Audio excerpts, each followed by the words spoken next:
something different. So let's go film other stuff, other type of cars. You tell me what you guys like. All right. I'm trying to block the wind out here, but there's a little Nissan Titan. I mean, all black on black.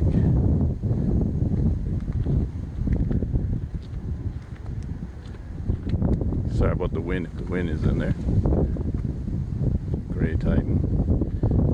This is $46,844. Let's see the specs on this bad boy. Goes for 61. 5.6 liter V8 4x4. Let's move on. Let's go find something else. Another Silverado. Just wanted to film this because you got a price on it, which is pretty cool. So one next to it. I got quite a row of them.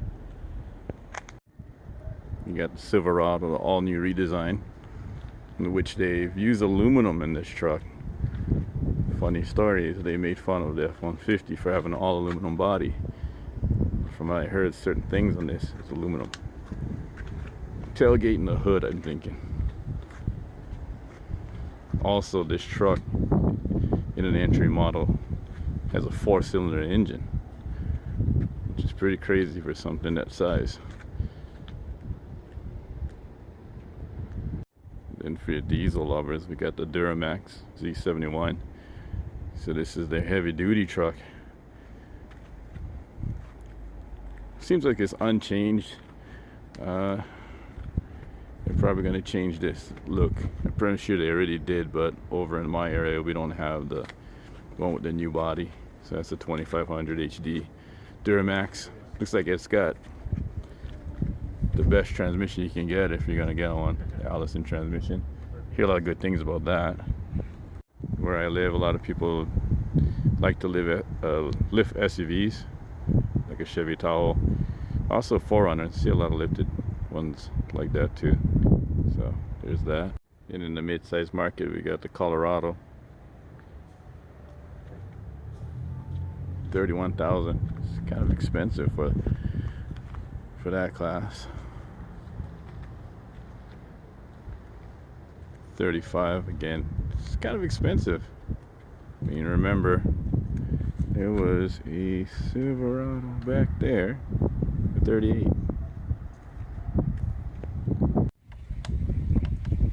Yeah, so we're just trying to locate and change a cam position sensor.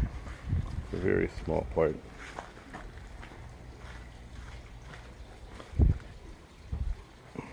This be the little guy that we're going after.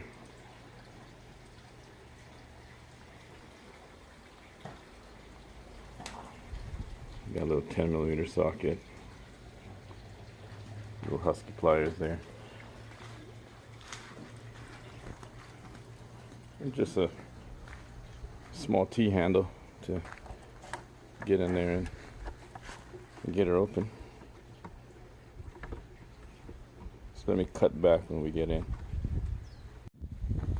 Okay, we got it removed. I don't know if you guys can see, but the sensor is right here.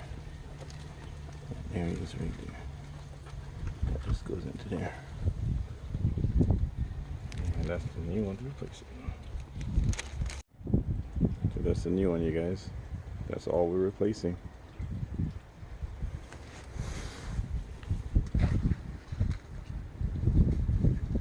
Just hunting around for some more tools real quick. Okay, so there's where it was, you guys. Right there.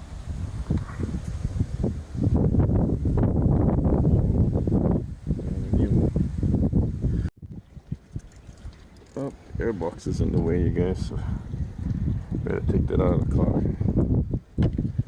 Everything was so snug that there was no way to work into that area.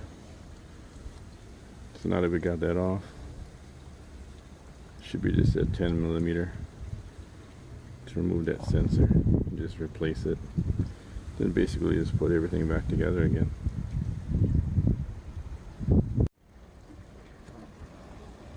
Okay, now we're just placing the new one in the same exact position, same spot.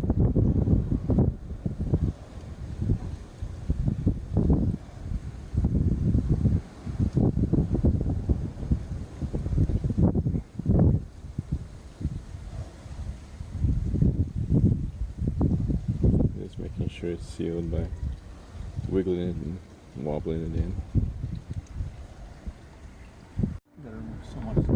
Alright you guys, there's a lot of stuff to remove, so about 20 minutes of jiggling and struggling. We had to make sure that the air tubes top and bottom connect in, and everything lined up. We got a lot of bolts around the air box, so very tight space to work in. Everything's locked in by AC lines or master cylinders or hoses and stuff, so it's very hard to wiggle and shake things out, and then twice as hard to put it back in. But we got it back in, so it's on the up and up. Let's see what's going to go on now. Then another previous issue we had on this car was that the cluster went out. See the gauges with the speedometer and fuel and mileage and everything. It blew out. It went bad. Kind of find out it's a common thing in the Acura RSX. So it wasn't a short, it wasn't a fuse problem, wasn't anything of that. After 2 weeks of scratching our head, we found out that it was a cluster indeed. Luckily on eBay we found a cheaper one. The only bad thing is the cluster holds the mileage of the car it came from, so now the mileage is a lot higher than what it should be. After we get everything buttoned up, we'll crank it up, you'll see. I just dipped into the storage facility, so just to let you know I'm not faking it. This is the original cluster here. It was removed from the car. This is the one that was bad. Now I've heard there's places that rebuild these for like $112 or so. You gotta ship it out and they go in the internals and fix it. Yeah, we might do that in the future. This one only had under 80,000 miles, and we're up past the 100,000 miles with this cluster from another car that we was able to get from eBay. Once it fires up, we'll show you. Okay, you guys, that's that new cluster I was talking about. It's all fired up. You see 166,700 miles. This is not the real miles. That is just another cluster we had to put in because the other one would not work at all. We got the engine on here.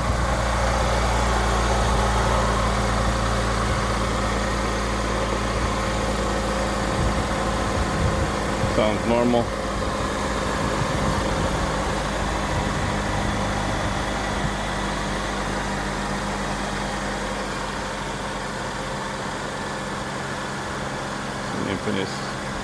Infamous K20 block that everybody was after in the late 2000s. All Japan. No, it's kind of rusted out, you guys, but this is a Greddy from Japan that we took out. It's the whole kit, from the resonator down, catalytic converter and all. These babies had to come all the way, if you can see that, from Japan. Again, this was ordered back in 2004. And the black Civic here was brand new. Used to have rims on it, different color light bulbs. We're bringing it back to stock. Back in 2004, there was a limited run that they made a Honda Performance package. You see this body kit and the spoilers on it. It came stock, but only on about, I guess, under 10,000 cars that year. That's why we don't take that kit off. Matter of fact, in 2004, you couldn't order that kit. That's how rare it was. Then you got my little VIP ride over here, which I've been messing with all kind of modifications. Alright, see that mileage right there? That's not the real mileage. As I was talking about, it's actually under 80,000 miles, but the car that this came from had a higher mileage. You would think it'd be stored in the EGU, but it's stored in the cluster. We got two lights up there, meaning the airbag won't deploy, and a battery light. That's the next two things to work on. It's been a couple minutes now and it's running really good. The idle seems like it's where it's supposed to be. As you can see, the paint is fading on this car. Like I said, it's gonna be a lot of projects. Paint job in the future, a lot of more wrench turning and maintenance on it. possible paint job on this one. This one's gonna change color. I'm thinking this one is gonna stay black. I think that's the best color for that car, but we'll see. You know, price plays a factor into that too, as always. All right, so that was it for that phase one. Hopefully we solve that issue. More issues on. Hope you guys like looking at the new trucks and cars. I know everybody loves automobiles. Not much going on this day's off for me. Hell of a lot of wind out there, so I've been thinking of filming some stuff, but wind is a big issue right now. But I hope everybody's fine, and hope you guys are enjoying the channel. I got new technology like this little mic that I'm playing with over here to try to make things better. A couple of different cameras and everything, and always looking forward to events to see what we can film, what we can come up with. It's going to be a lot of fun coming in the future. It's just fun doing it, so thanks for watching, guys.